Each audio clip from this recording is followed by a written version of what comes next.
ഗുജറാത്ത് വംശഹത്യ തുറന്നു കാണിച്ചുവെന്ന കാരണത്താൽ എമ്പുരാൻ എന്ന മോഹൻലാൽ പൃഥ്വിരാജ് ചിത്രത്തിനെതിരെ രൂക്ഷമായ സൈബർ ആക്രമണമാണ് ഇപ്പോഴും നടക്കുന്നത്.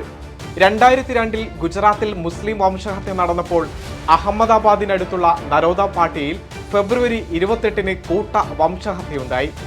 ഈ സംഭവം പറയുന്ന ചിത്രത്തിൽ കലാപം നടത്തിയവരാണ് രാജ്യം ഭരിക്കുന്നതെന്ന് വ്യക്തമാക്കിയിട്ടുണ്ട്.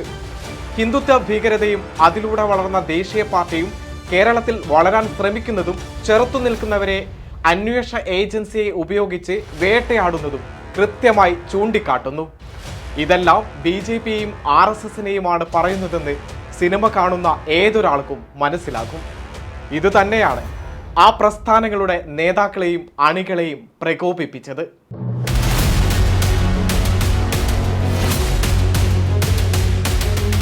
ഹിന്ദുത്വ നേതാവ് പ്രതീഷ് വിശ്വനാഥ്, BJP പ്രവർത്തക ലസിത പാലക്കൽ എന്നിങ്ങനെ തുടങ്ങി BJPയുടെ സംസ്ഥാന നേതാക്കളടക്കം എമ്പുരാനെക്കുറിച്ച് പ്രതികരിച്ചിട്ടുണ്ട്.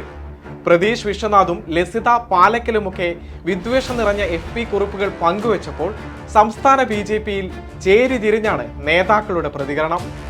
BJP സംസ്ഥാന പ്രസിഡന്റ് രാജീവ് ചന്ദ്രശേഖർ എമ്പുരാൻ ടീമിന് ആശംസകൾ നേർന്നപ്പോൾ നേർവിപരീതമായാണ് BJP സംസ്ഥാന വൈസ് പ്രസിഡന്റ് P രഘുനാഥിന്റെ പ്രതികരണം. PFI പോലുള്ള സംഘടനകളെയും ISI പോലുള്ള ബാഹ്യശക്തികളെയും വെള്ളപൂശാനുള്ള ചിലരുടെ ശ്രമമാണോ ഈ ചിത്രമെന്ന് പരിശോധിക്കപ്പെടണം. രാജ്യദ്രോഹ ശക്തികളുടെ ഫണ്ട് ഇത്തരം നിർമ്മാതാക്കൾക്ക് ലഭിക്കുന്നുണ്ടെന്നും അദ്ദേഹം അതിരുകടന്ന് ആരോപിച്ചു. V മുരളീധര പക്ഷത്തെ പ്രധാനിയായ P രഘുനാഥിനെ തള്ളി രാജീവ് ചന്ദ്രശേഖരനെ പിന്തുണച്ചാണ് BJP സംസ്ഥാന ജനറൽ സെക്രട്ടറി MT രമേശ് രംഗത്തെത്തിയത്. സിനിമയെ സിനിമയായി കണ്ടാൽ മതി, ഇഷ്ടമുള്ളവർക്ക് കാണാം, കാണാതിരിക്കാം എന്നാണ് MT രമേശിന്റെ മറുപടി.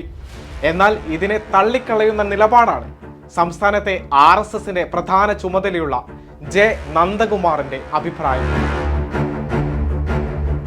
സംസ്ഥാനത്തെ BJP RSS നേതാക്കളുടെ ചേരിപ്പോര് കാരണം എമ്പുരാന്റെ കാര്യത്തിൽ എന്ത് നിലപാടെടുക്കണം എന്നതിൽ അണികൾക്കിടയിൽ ആശയക്കുഴപ്പം നിലനിൽക്കുന്നുണ്ടെന്നാണ് പുറത്തുവരുന്ന വിവരം. കാര്യങ്ങൾ ഇങ്ങനെയിരിക്കെ ഗുജറാത്ത് വംശഹത്യ തുറന്നു കാട്ടിയതിനാൽ എമ്പുരാന് വലിയ പിന്തുണയാണ് ലഭിക്കുന്നത്. സോഷ്യൽ മീഡിയയിലൂടെ സംഘപരിവാർ ഹാൻഡിലുകൾ ചിത്രത്തിനെതിരെ ബഹിഷ്കരണ ആഹ്വാനം നടത്തിയതോടെ സമ്മിശ്ര പ്രതികരണങ്ങൾ ലഭിച്ച ചിത്രം കാണുമെന്ന് പറഞ്ഞും കാണാൻ ആഹ്വാനം ചെയ്തും നിരവധി പേർ രംഗത്തെത്തി.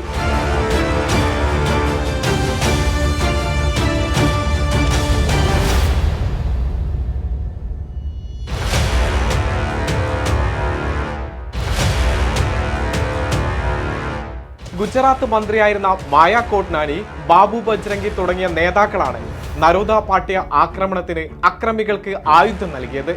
സംഭവത്തിൽ വിചാരണ കോടതി 30 പേരെയാണ് ശിക്ഷിച്ചത്. തെഹൽക്ക മാഗസിനിൽ മാധ്യമ പ്രവർത്തകനായിരിക്കെ ആശിഷ് ഖേതനാണ് മായ കോട്നാനി, ബാബു ബജ്രംഗി തുടങ്ങിയവരുടെ പങ്ക് വ്യക്തമാക്കുന്ന തെളിവ് പുറത്തുവിട്ടത്. ഗുജറാത്ത് വംശഹത്യയിൽ മോദിക്കും അമിത്ഷായ്ക്കും കൃത്യമായ പങ്കുണ്ടെന്ന തെളിവ് പുറത്തു വന്നെങ്കിലും പിന്നെ എന്തു സംഭവിച്ചുവെന്ന് ചരിത്രം സാക്ഷി. എന്തായാലും ഹിന്ദുത്വ രാഷ്ട്രീയത്തിനെതിരെ ഇത്ര പച്ചയ്ക്ക് രാഷ്ട്രീയം പറയാൻ ധൈര്യം കാണിച്ച കഥയും തിരക്കഥയും സംഭാഷണവും എഴുതിയ മുരളി ഗോപിക്കും സംവിധായകൻ പൃഥ്വിരാജിനും അഭിനന്ദന പ്രവാഹമാണ് ലഭിക്കുന്നത്.